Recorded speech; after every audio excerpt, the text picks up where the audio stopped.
right, next up for us is to discuss the weighted mean. So this is still a mean, but it's obviously a special type of mean.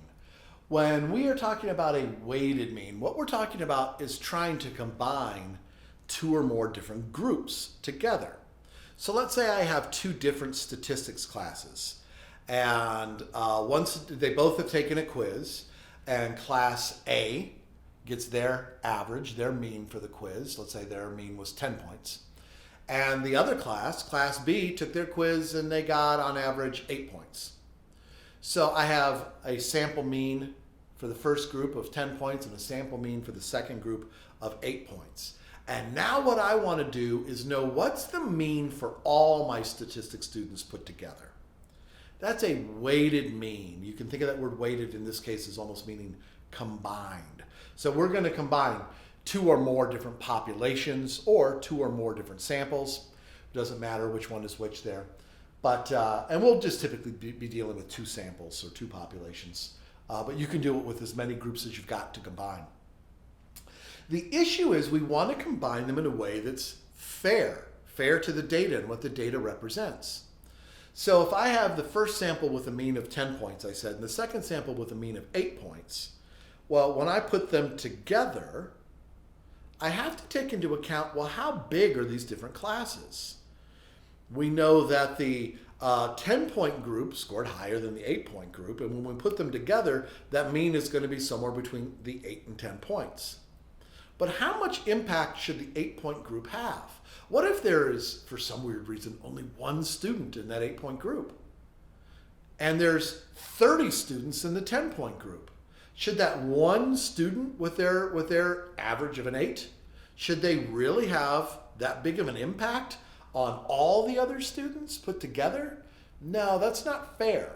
So really in research, when we talk about things being weighted, what we are talking about is how much emphasis, usually mathematical emphasis, how much mathematical importance we give something.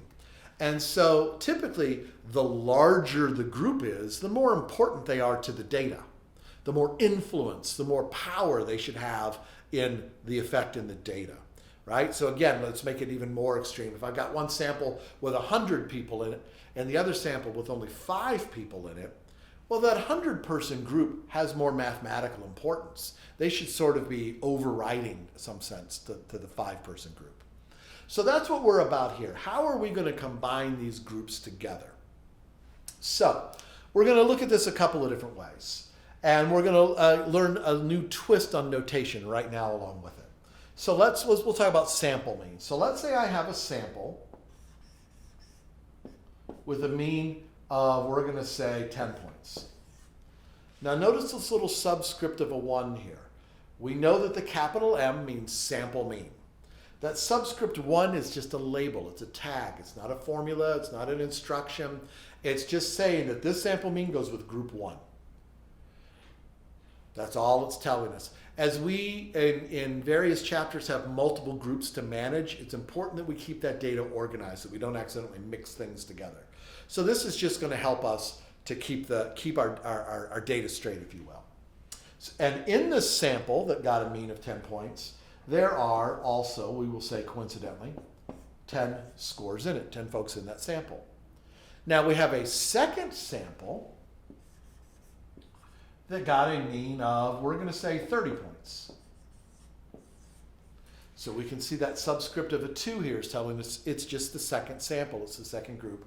And there also happens to be 10 people in that sample.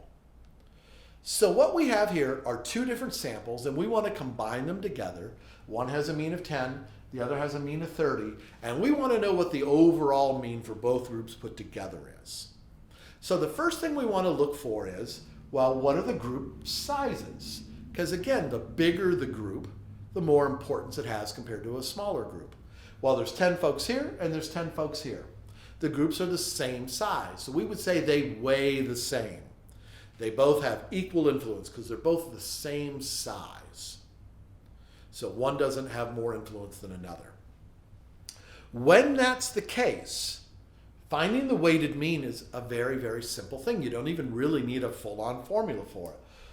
What we know is that the weighted mean is going to have to be somewhere between those two values. The combined mean can't be any smaller than 10 because that's the lowest one there is, and it can't be any higher than 30 because that's the highest. So our weighted mean is going to be somewhere between 10 and 30 points. It can be helpful in this case to almost imagine this like an old-fashioned scale, a weighted scale.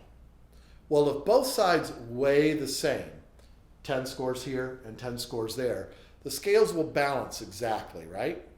So the balance point is right in the middle between them, exactly halfway between the two groups. So if we look for this, this weighted mean, we're going to find that the weighted mean should be exactly halfway between 10 and 30 points. So all you have to do in this case is simply average together the two means to get the weighted mean here. Now I put that W on there for weighted. The book very rarely does that, but I always try to be as explicit and clear as possible. So I always put that on there so you know we're dealing with the weighted mean. In this case, this isn't really the formula. What I'm showing you is a shortcut. If both groups weigh the same, if both groups have equal sizes, the same numbers of scores, all you have to do is average together those two. Mean of 10, mean of 30, and how many groups are there? 2 of them.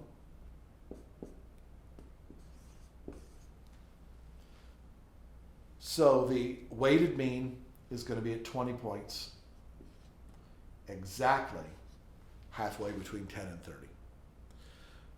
Now, some students like to know this little shortcut because it can make your life a lot faster and a lot more efficient. But it only works, please pay attention to this very carefully, it only works, you can only do this little shortcut thing if both groups are exactly the same size. If one group has 10 and the other has 9, if they're off by just 1, you can't do it. You can't take the shortcut, you have to use the full formula. And the full formula way is what I'm going to show you next. So let's say we don't want to deal with the shortcut because the formula always works. No matter what size the groups are, same, different, a little bit different, a lot different, doesn't matter at all. Formula is an all-weather, all-purpose sort of a thing. So what we need to do to get the weighted mean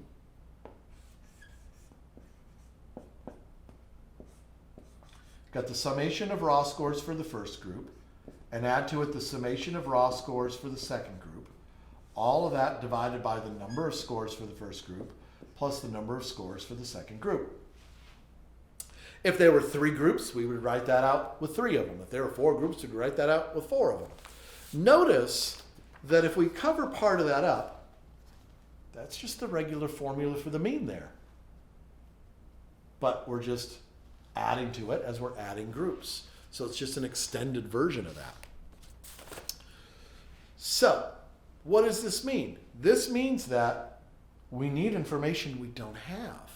We were given the sample mean, we were given the number of scores, but we need the summation of raw scores and the number of scores. So we've got the little n values, but we don't have the summation of raw score values. So in the very next video, we're going to see what to do about that.